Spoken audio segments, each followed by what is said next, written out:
はいどうも、ホルモン島田チャンネルのブッチャー島田です。気になる。寝ても覚めてもそのことばっかり考えています。まるで思春期の恋のように頭から四六時中離れません。気になるから今日は試してみます。それでは早速やっていきましょう。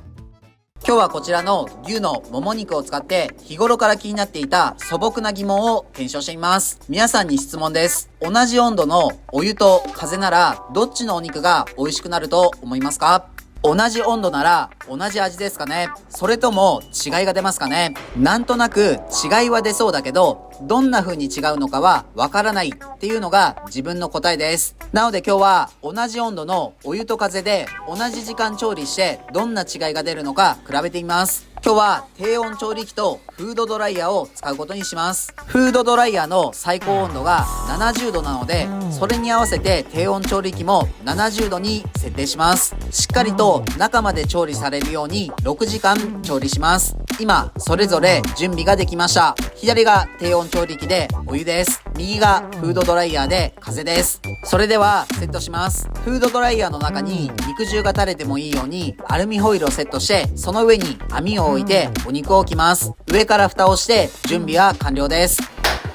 低温調理器の方は肉を袋に入れ、温まったお湯の中に沈めます。それではスイッチを入れて共に調理スタートです。お湯の方は肉を入れた瞬間色が変わりますね。風の方は入れた瞬間では特に変化はありません。今45分くらい経ちました。お湯の方は色が白っぽく変化してます。風の方は若干表面が乾き始め黒くなり始めましたかね。今2時間です。お湯の方は変化が分かりにくいです。風の方は表面の色がだいぶ変化してます。今4時間半です。お湯の方はかなり肉汁が出ています。風の方は一回りくらい小さくなって焦げたような見た目です。そろそろ6時間です。取り出してみましょう。スイッチを切ってそれぞれ取り出します。お湯の方はかなり肉汁が出て肉は白っぽいです。風の方は同じ70度ですが見た目が黒く全然違います。お湯の方は肉汁がかなり染み出ているので、風の方が濃縮されているかもしれません。袋から出すとこんな感じです。当たり前ですが、お湯の方はしっとりとしていて、風の方は表面が乾燥しています。匂いを嗅いでみましょう。お湯の方が牛っぽさを感じますね。風の方がなんだか凝縮した濃い香りを感じます。それではそれぞれ半分にカットしてみます。まずはお湯の方です。中まで白っぽいですね。風の方は中は綺麗なピンク色です。それではどんな味の違いがあるのか食べ比べてみます。いただきます。今日は日本ビール株式会社の赤濁りを飲んでみましょう。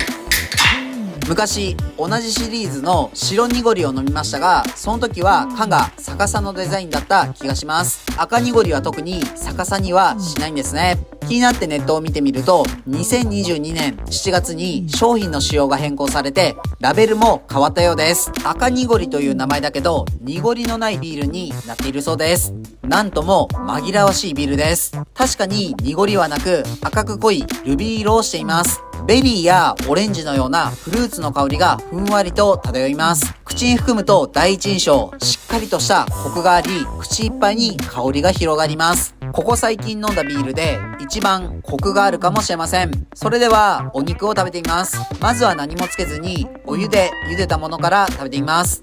繊維がほぐれるような食感です。結構水分が抜けたのかスカスカな印象です。水と一緒に旨味も抜けたような印象ですね。もしかしたら塩とか調味料を塗っていれば浸透して旨味も逃げなかったとかあるかもしれません。次は風で調理したお肉です。